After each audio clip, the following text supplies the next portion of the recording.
Quiana Faye Jenkins was born on February 16, 1982, to Roy and Glenna Faye Jenkins.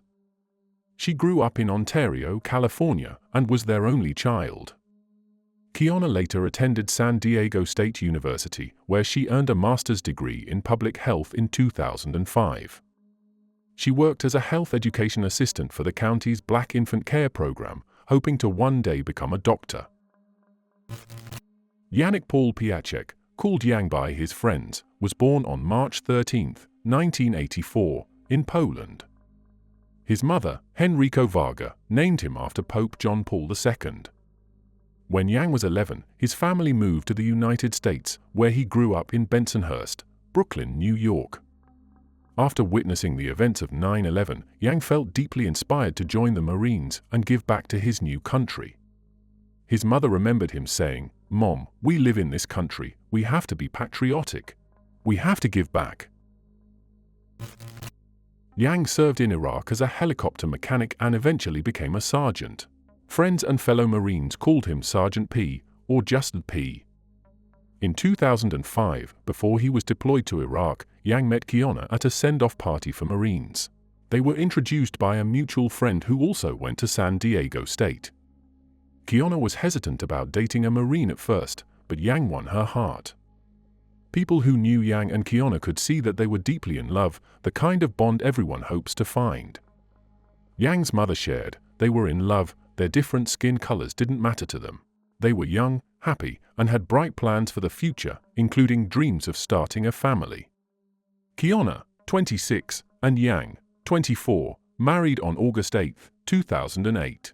Quiana picked that date so Jan would always remember their anniversary.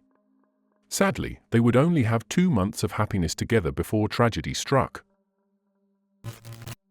On October 15, 2008, Quiana and Jan didn't show up for work, and when no one could reach them, concerned co-workers from both of their workplaces called the police to check on them. When officers arrived at the couple's home, they found the front door open and immediately called for backup.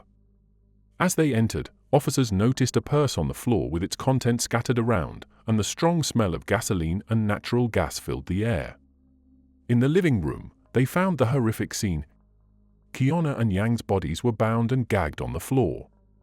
A red candle and a vibrator were found near Quiana. It was clear that Jan had been severely beaten, and Quiana had been brutally assaulted. Both had suffered prolonged torture before being shot and killed.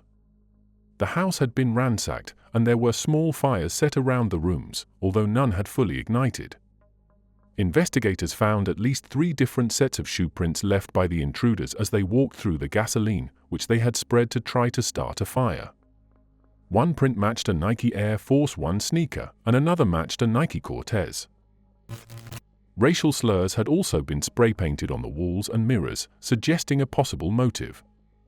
Police began interviewing friends, family, and co-workers to see if anyone might know of anyone who had issues with the couple. They learned that Jan was known to be strict and assertive with those under his command, unafraid to call out mistakes. Jan had also recently received a large bonus of $30,000, a fact that was widely known. Initially, the police considered the possibility that this was a racially motivated hate crime due to the slurs found at the scene. Surveillance footage from an ATM used after the murders captured a suspect using Quiana's card. Although the image was grainy, the suspect could be seen wearing a blue bandana and gloves with distinct markings.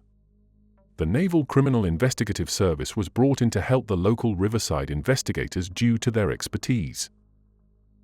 NCIS agents quickly noticed that, while various valuables had been taken from the home, Jan's military duffel bag, known as a sea bag, was left behind. The detectives theorized that only someone with military experience, who would already own such a bag, would overlook it. Riverside authorities agreed and grew more convinced that Marines might be involved, especially since Quiana's ATM card had been used shortly after the murders, just a mile from the Camp Pendleton Marine Corps base. As detectives questioned friends and colleagues, one name repeatedly surfaced: 20-year-old Lance Corporal Tyrone Miller. Miller had reported to Jan and had openly expressed his dislike for him. A few days after the murders, Miller's name came up again when he was reportedly shot in a drive-by outside a theater the day before the PSX funeral. This close timing added to the detective's suspicions. Miller was called in for questioning, and this session became a major turning point in the case. At first, Miller denied any involvement, saying he and Yang only had minor disagreements at work and that he held no grudge against him. He claimed to have been home on the night of the murders. However, when detectives mentioned they could track his cell phone activity, he admitted he may have driven through the neighborhood with friends around that time. When asked what he would typically wear to such meetups, Miller voluntarily shared that he often wore blue bandanas and owned several pairs of Air Force Ones, details that matched evidence from the crime scene. With this information, police obtained a warrant to search Miller's home. When officers arrived with the search warrant, Miller and his wife refused to open the door, forcing the police to break in. Inside, officers were shocked to find Miller holding his toddler in front of him as a shield, a tactic they had never seen a Marine, or even a civilian, use. After being told to put the child down, Miller complied, and the search began. Police quickly found Quiana's ATM card on a table, along with the couple's stolen jewelry, spent shell casings, and Yang's prized dress blues in Miller's closet. They also uncovered multiple firearms, including the murder weapon, a bag of blue bandanas, and the distinctive gloves seen in the ATM footage. DNA evidence collected from the scene further implicated him. Though Miller initially continued to deny involvement, he eventually admitted his intent had been to rob the couple, not kill them. He then named others who had participated in the crime: 18-year-old Lance Corporal Emery's John, who also worked under Yang's command, and 20-year-old Private Kevin Cox, from the same unit.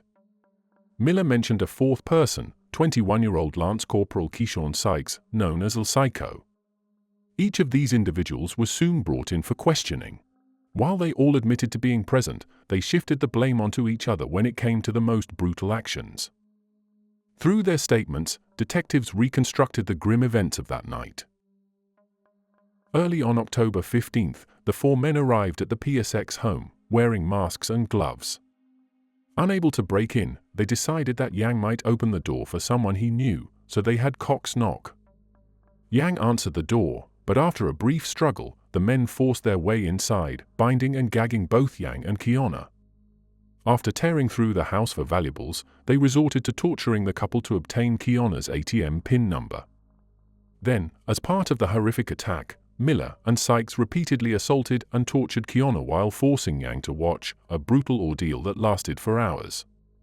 Finally, Emery's John shot and killed both victims, and the men spray-painted racial slurs on the walls, attempting to mislead investigators. Before fleeing, they tried to set fires to destroy evidence, but these attempts failed. This senseless and calculated crime shocked everyone who learned about it, and the case against the four men began to build rapidly. The motives behind this horrifying crime were both revenge and financial gain. The killers believed Yang was blocking Miller's promotion and assumed the couple had valuable possessions. However, there was no proof that Yang had interfered with any promotion, and law enforcement later classified the crime as primarily burglary-driven rather than racially motivated, though the racial slurs left at the scene initially led to suspicions of a hate crime. Despite this, many of Yang and Quiana's family members, friends, and members of the public believed that their interracial relationship played a role in the attack. A chilling MySpace post from Emery's John just before the murders, chilling, waiting for her to kill him, would later be used as evidence of premeditation. On October 24th, Yang and Quiana were laid to rest in Riverside National Cemetery, side by side, just as they had planned to be in life. The military honored them with a full funeral and a 21-gun salute. Heartbroken, their families and friends gathered to say goodbye to a couple whose future was cruelly stolen. Yang's mother, Henrico Varga, shared her grief, saying, "I prepared myself for the possibility that my son could die in Iraq, but to die like this in their own home." In March 2013, 5 years after the tragic murders, 3 of the defendants, Miller, Johns, and Cox, faced trial. By then, all 4 men had been dishonorably discharged from the Marines and each faced the possibility of a death sentence. Prosecutor Daniel de Leon reminded the jury that these men were not average citizens but trained military personnel, stating, "Each of these men had been trained to operate firearms, to act covertly, they used all of that training to commit murder." As the trial progressed, shocking details emerged about the mindset of the killers. Witnesses testified that Miller and Cox congratulated Johns, telling him, "Good job, E, you earned your stripes tonight," to which Johns replied, "Yeah, I did, man. Yeah, I did." The first trial, involving Miller, Johns, and Cox, lasted for months, with the jury needing less than 3 days to reach their verdict. The fourth defendant, Keyshawn Sykes, faced trial a year later, delayed due to limited court space. All 4 men were convicted on 2 counts of first-degree murder, with additional charges related to the circumstances of the crime, including committing murder during a robbery. Johns was found guilty as the shooter, while Miller and Sykes faced additional convictions for sexual assault. Sykes was also convicted of sexual penetration with a foreign object. The sentences were severe. Miller, Johns, and Sykes received the death penalty, while Cox was sentenced to life in prison without the possibility of parole. Currently, Kevin Cox is serving his life sentence at Chuckawalla Valley State Prison, a medium-security facility that is operating over capacity. Meanwhile, Miller, Johns, and Sykes are on death row at San Quentin State Prison in California, which houses the state's only death row for male inmates. San Quentin, California's oldest prison, has a notorious history, and its death row is divided into 3 sections: North Segregation, East Block, and the Adjustment Center. The Adjustment Center has solid doors installed on cells to prevent inmates from gunning down or launching attacks by throwing bodily fluids through the bars. Since 1996, executions at San Quentin have been carried out by lethal injection, but in 2019, California Governor Gavin Newsom placed a moratorium on the death penalty. As long as this remains in effect, the 3 convicted killers will remain in prison without facing execution. Little is known about the men's lives behind bars, but many people hope that their time in prison brings them even a fraction of the suffering they caused Yang, Quiana, and their grieving families. The aftermath of Yang and Quiana's murders sparked a powerful public reaction, with widespread condemnation of the brutal actions of the killers. Many were shocked and appalled that Marines, individuals trained to protect, could turn against one of their own. Public sentiment, both online and in the community, was overwhelmingly disgusted. Many argued the killers should not even be called ex-Marines, as their actions betrayed the core values of the military. For some, even the death penalty seemed too light a punishment for the horrendous acts they committed. The senseless loss of Jan and Quiana Pietrzak, 2 vibrant young lives with so much promise, left a lasting impact on everyone who knew them. Their love story, tragically cut short, stands as a haunting reminder of how unchecked violence and hatred can shatter the lives of even the most hopeful and kind-hearted.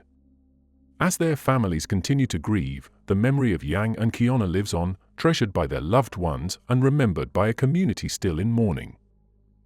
What are your thoughts? Were you also struck by the tragedy of 4 men, trained to protect, using those very skills to harm one of their own and his innocent wife? Share your reflections in the comments below. And if you'd like to see more stories like this, don't forget to like and subscribe so you never miss an update.